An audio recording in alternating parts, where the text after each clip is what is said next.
บายดีและสวัสดีจ้ะพี่น้องไปเด็กสินี่เราจะถ่ายบรรยากาศเนาะตะแลง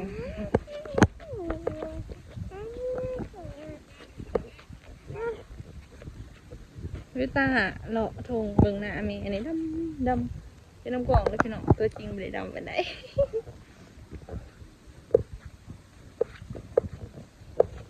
พาไปเบิ่งแม่เนี่ยอะไรเนาะลูกก้าเสือลายเจ้าเสือลาย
นี่ดำเอาตะเกียบนี่อีกหมดดำลงหอดผูกก็ได้นั่นเอาตะเกียบฮะ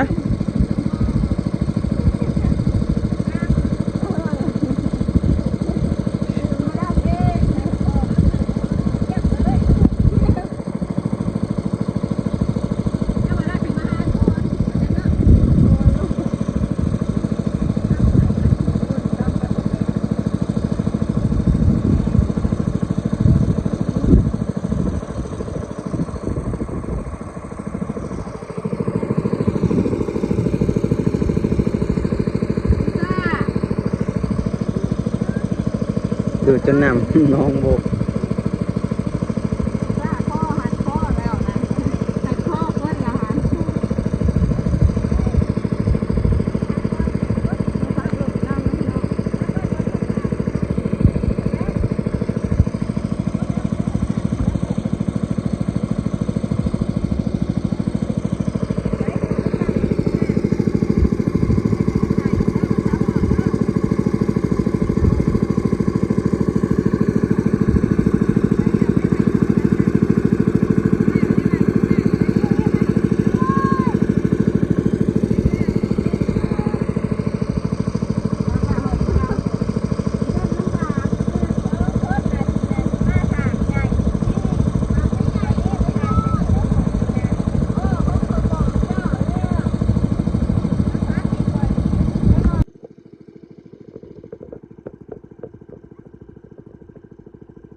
ำหน้าสักลูก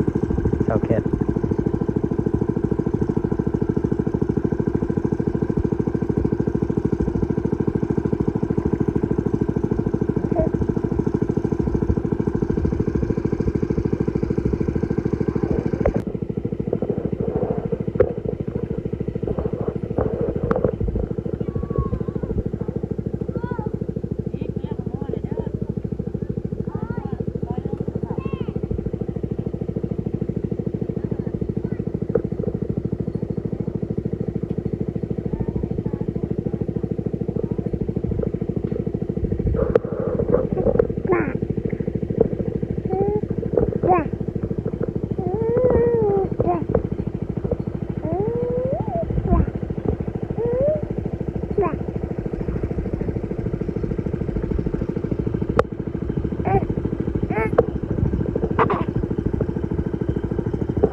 ฝนกระดังหึมๆอยู่ทางใดเว้นมาทางนี้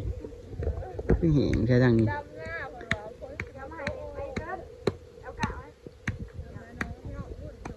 อย่าลินนี่ด้ามเอาเขตนี่นั่งนี่มาหา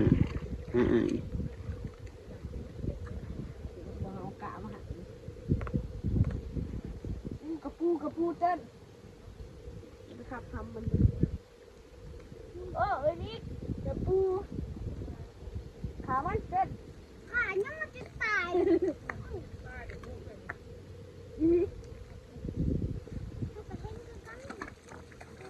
ขามัน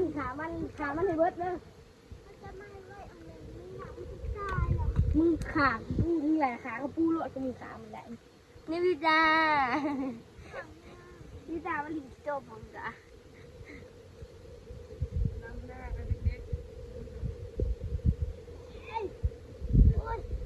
ผูกไว้แล้วงัวตัวน่ะ ในวิกลานจะตกน้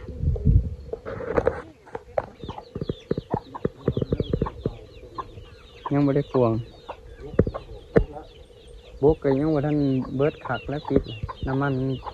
ดูดใส่3เถื่อไม่ได้ดูดน้ำมันหมดลาย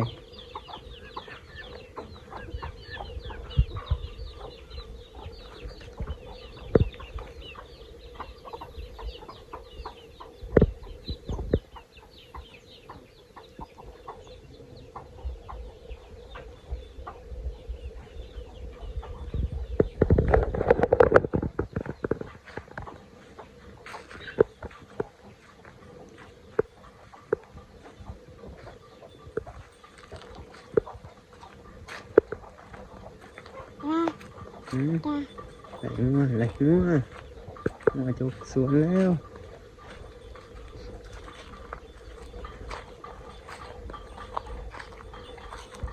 เฮ้ยไหลงัวดูลูกเฮ้ยไหลงัว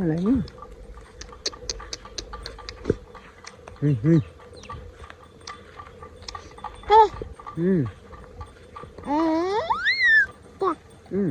ขึ้นแม่ขึ้น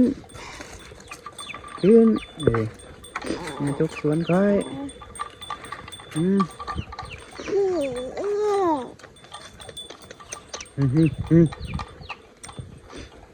มาจกสวนก้อยเด้อไปแม่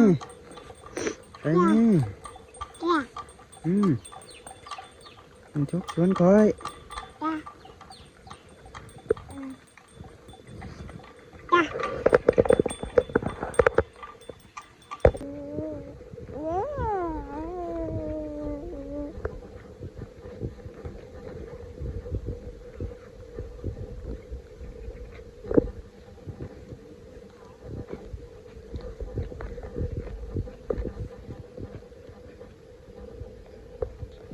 มันจะหอดใช่อยู่เนาะน่ะจุกปากจุกอยากห้า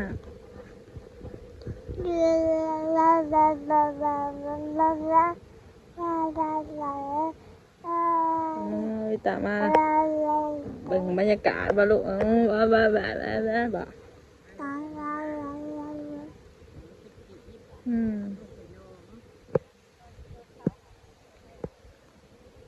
พี่เล่นต้องพี่เล่นเนี่ยเป็นกีบอยู่เจนะแถวขางมันเห็นดิ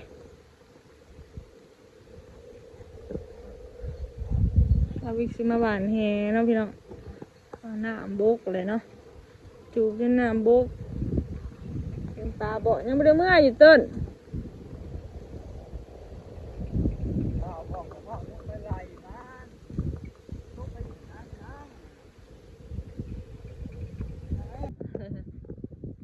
มันขาก่อนเนาะปลามันกินแรงอ่ะ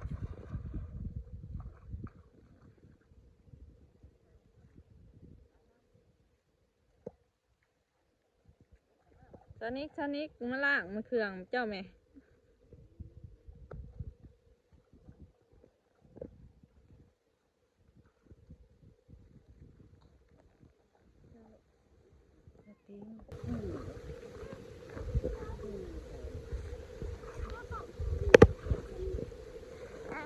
ไปลูกขึ้นมาทั้งเที่ยงแล้วพี่น้องจะถามมาตอนนี้ขึ้นมาหลาดงัวเนาะอย่างจะลงไปกินเขาหน้าหวานงามนะพี่น้องเลยติงนะลูกอย่าติงนะลูก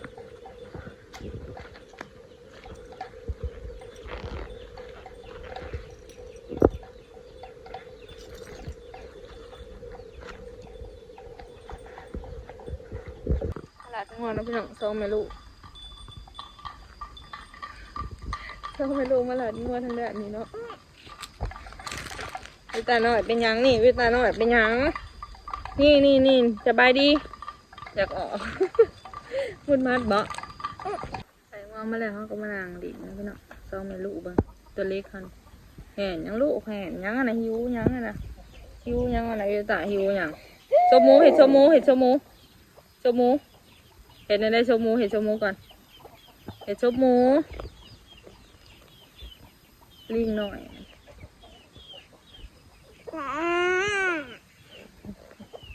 ต้องยงกินเลยยงขมเลยนะหนังรัดงัวนะพี่น้องรัดงัวลงมากินข้าว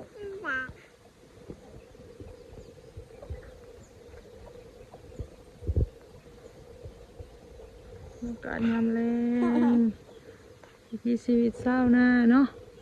ผู้นอนหน้าก็นอนผู้เมื่อบ้านก็เมื่อเนาะปู่กับย่าก็คือนอนหน้าแหละเนาะเพราะว่า